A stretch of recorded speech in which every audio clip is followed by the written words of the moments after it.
Fantasy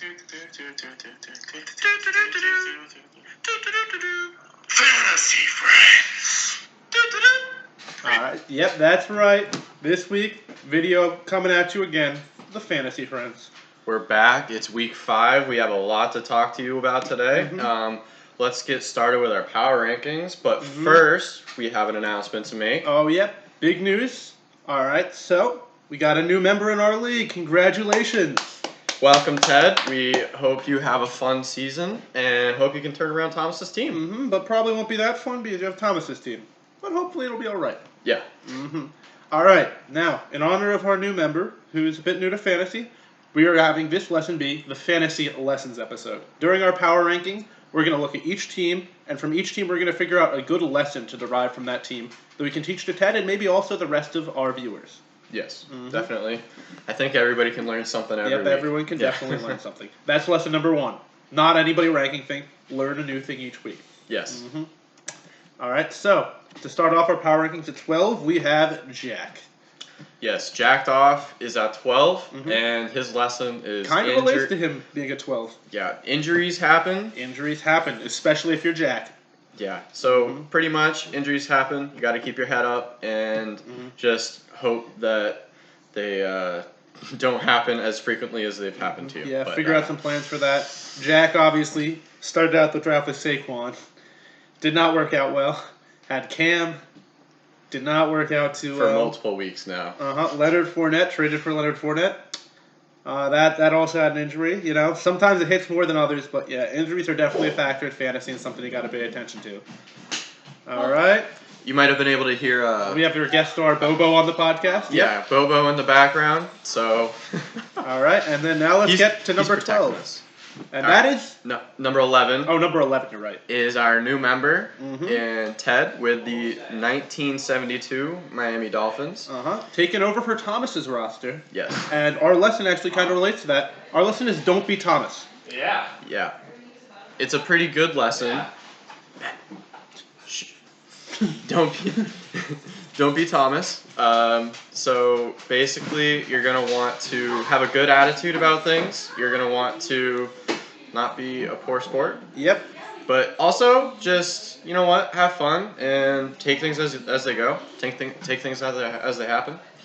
All right. You have anything else to add? Nope. That is it. All right. Now on to Sam Fontaine, who I guess actually kind of relates to our 12th lesson, which was injuries happen. Yeah. Sam's lesson is injuries unhappen. That is right. After an 0-3 start, things were looking in the gutter because he had a lot of injuries, but he now, after winning last week and a lot of his players coming off of IR and now being active again, it looks like his team is trending up. So getting Le'Veon back, getting Debo back, should be good. Michael Thomas looks healthier. All right, now on to Jake Younger's team, and our lesson from that is that you can definitely make a lot of transactions in fantasy football. Yes, there's a good side and a bad side to this. Sometimes you can kind of outthink the room, make some trades that might be a little questionable. But at the other side, maybe you can get something good. I guess the thing is really, it just shows that you can get as much out of fantasy as you can put into it. Yeah, you can have a fun time making trades, or you can just make trades to make trades. So maybe you just do whatever makes you happy. Fantasy is what you make of it. Yep. All right, now we are on to Abby, who is ranked at number 8 in our power rankings, but is 0-4, and that kind of relates to our lesson, which is fantasy isn't fair. No, it is not. Nope, this is not for you snowflakes who are looking for everyone to be special, everyone to be valued. No, this is about winning. This is about doing well. It doesn't matter how many points you score. It's about that record. Yes, that's why you're down at 8th. Despite having the 7th most points scored, you don't deserve to be 0-4, so fantasy isn't fair. Yep, Abby, there's been a rough run, but, that's just how it works sometimes. All right. Now, on to number 7, Cassie. And our lesson with Cassie is follow your heart. So this is kind of a mixed bag because obviously follow your heart with who you're playing, but maybe sometimes... I think her heart rests with Russell Wilson. I think she should follow. In some cases. All right, what do you want? Well, Cassie has made, I guess, some questionable choices over most years of fantasy, but I guess this year it comes to drafting Russell Wilson quite early. and then also benching Russell Wilson. And she's gone. Some criticism from me, and just maybe in general for a couple things. But you know what? Myself as well. She's 3-1, I believe. Is that, or she might be 2-1 too. But she's doing well for herself. She's definitely follow your heart because you're doing very well this year. So yeah, just basically the lesson is don't listen to us, don't listen to any experts. Do what you think is right, and sometimes it'll work out for you. She's 3-1. Having a great season. Great job, far. Cassie. Yes. Way to prove all the doubters wrong.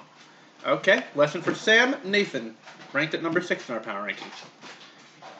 So his lesson is backups can do big things. Mm-hmm. He has Darrell Henderson and Mike Davis have been two really big players stepping in and contributing a lot for Sam in the past couple weeks. They've been the reason for his team performing pretty well. And neither of them were starting. Neither of them you kind of expected to start for a bit. And both of them somehow found their way into the starting lineup, and they did a lot. Yeah, don't underestimate the backup. If someone gets hurt, they can blossom into a bigger role very quickly. All right, now at number 5 we have myself. All right, so your lesson is don't be affected by one game, and that's referring to week 1 when we played each other. And Larry put up a whopping 60-some-odd points. As I said that week, my team was kind of resting up for the rest of the season, and it turned out I was kind of right. Okay, from 0-1 with the worst point score to 3-1 with still very few points scored.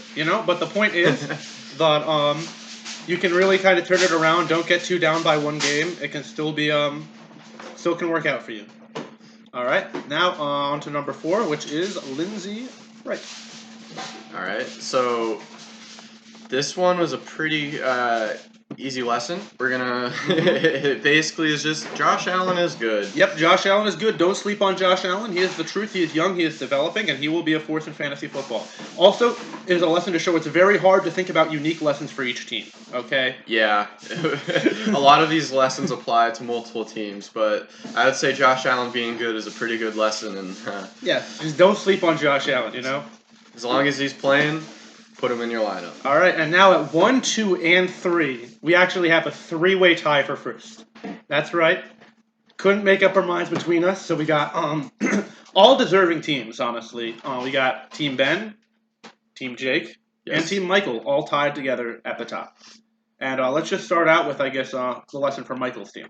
All right, so Michael's lesson is always improve. Despite his team having the most points scored, there's always room for improvement. You can see that with some trades that he's been making. That Julio snag, that was insane. Okay, I'm kind of pissed about it, to be honest, because I was kind of hoping I'd have a chance this year. Less pissed at Michael, a little more pissed at Sam with that one, but we're not going to talk about that. But no, it was a good job by Michael. Always grinding, getting his team better even when he's at the top. Yep.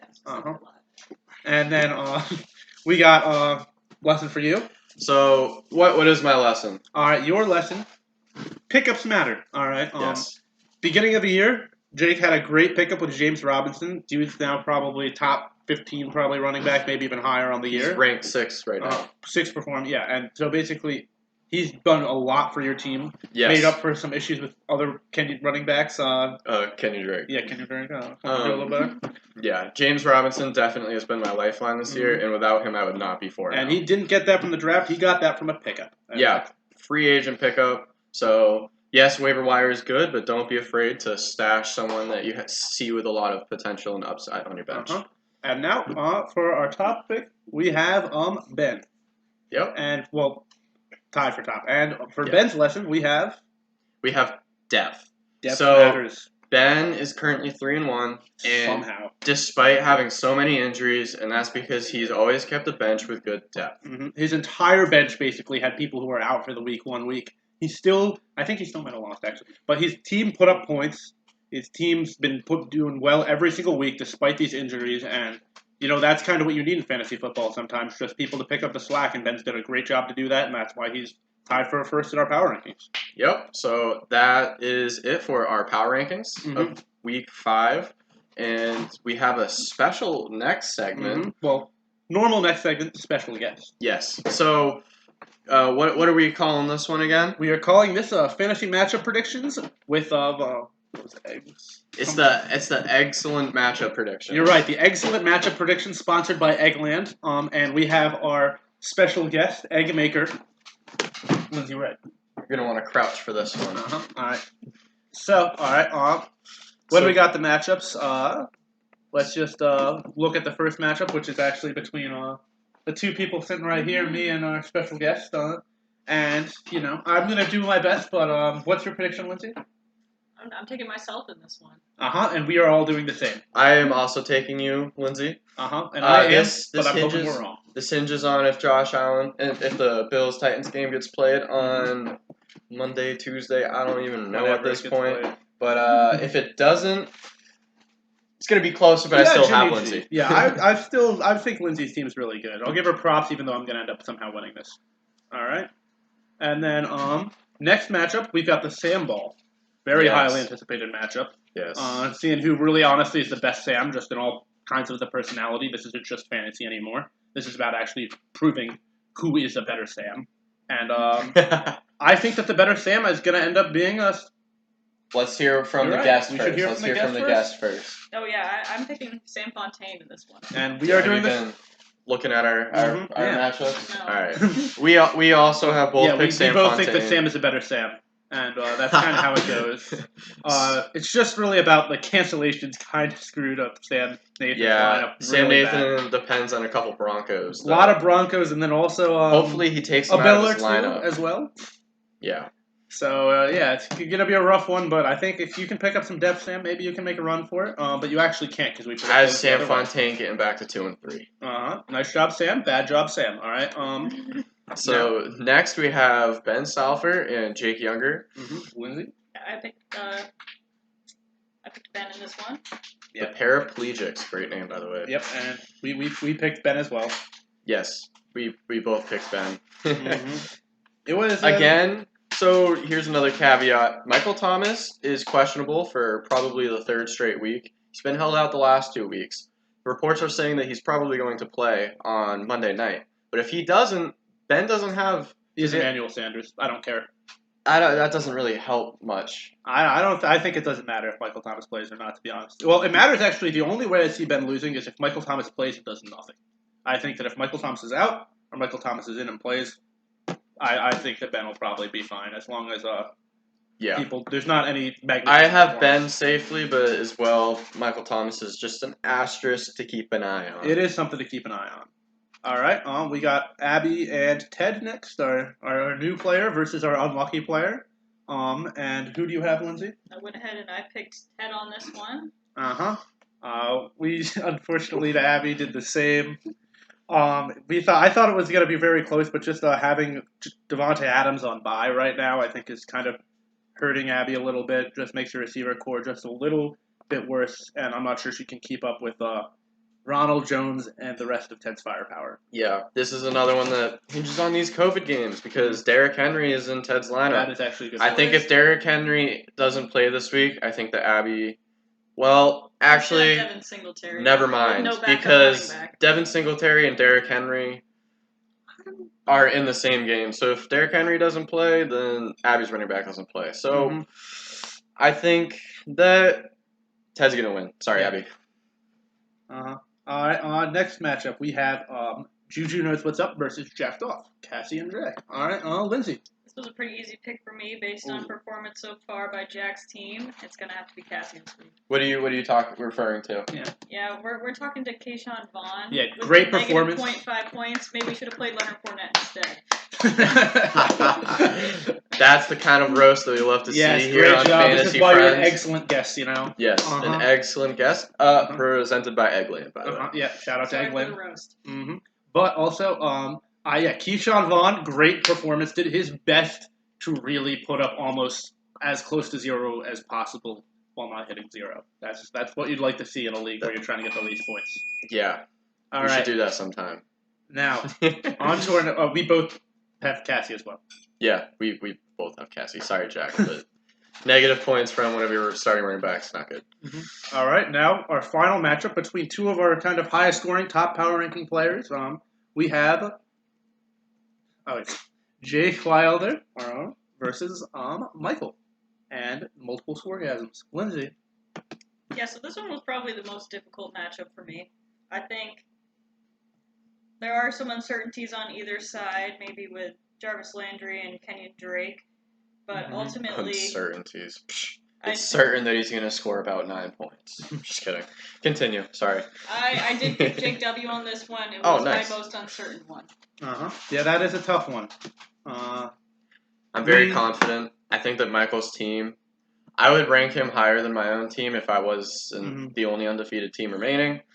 But because of that, and because of my confidence in myself, I'm picking myself. I picked Jake mostly just because Michael has two really good wide receivers who are hurt right now, and I don't trust Jarvis Landry against a really good Colts secondary. All right, I like it. Okay, now. So, So much for if you having- notice, we all picked the exact same picks. Yep. And that means that they Completely- will happen. Yes, Mm-hmm. no, without a doubt. Yep, except for mine Lindsay game, actually. I'm probably going to win that one. No, that's Yeah. not how it works. No, yeah, that's how it works. Thank you for sometimes. coming Yes, in, I said our so. excellent guest. Thanks Yep, for thank having me, you. everyone. We'll see maybe some new excellent guest stars each week. We'll Yes. try to keep that going. Great way to start it off.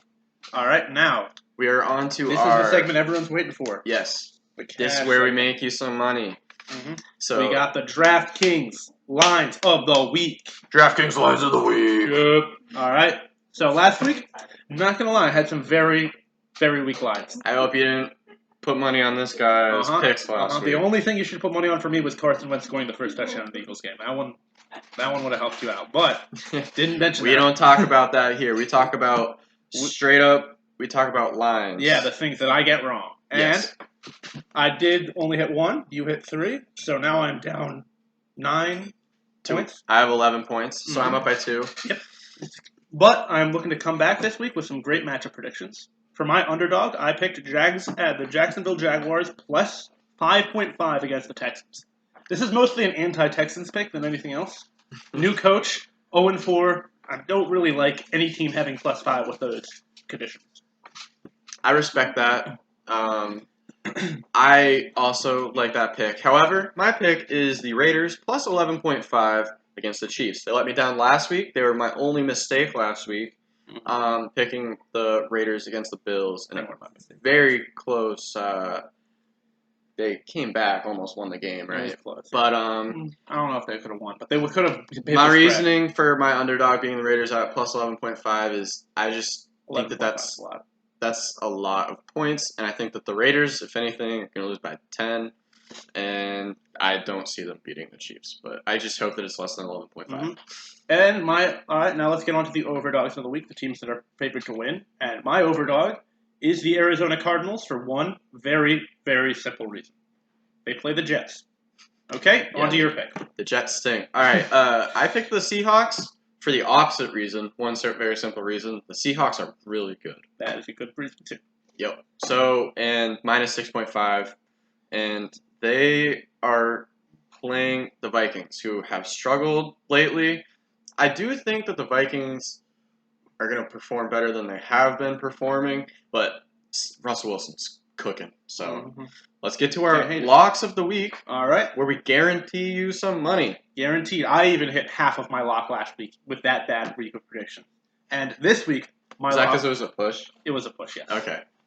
My lock, it would have not been a push, but then they changed it to 14 instead of 14.5. My lock this week is the Carolina Panthers. Plus 2.5 against the 0-4 Atlanta Falcons.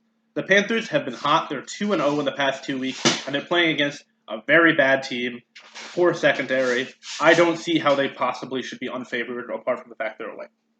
Look to DJ Moore to have a great game in my starting lineup. Robbie Anderson, yes, is going to do very well this week. All right, I like your pick. I think that the Falcons are going to put up a fight, but plus 2.5 against an 0-4 team like that is never good. A never good lineup. All right, so I'm picking the Cleveland Browns minus 1 against the Colts. I actually think that the Colts are a pretty good team. Their defense has been playing well, but Phillip Rivers has not looked great. And the Browns were clicking last week. I think if Odell has another great game, Baker Mayfield has a good game, and Kareem Hunt is just gonna have a field day in Nick Chubb's absence. I'm a bit nervous, actually, about the lack of Chubb. We'll see. So, I think you're right. Dearness Johnson had like 90 yards and on like 13 carries last week. And I don't think that that's going to be repeatable. But at the same time, I think that they should be able to make it up. We'll see how it goes. I do think that that's a fine line to pick. I like the Browns minus 1 over the Colts.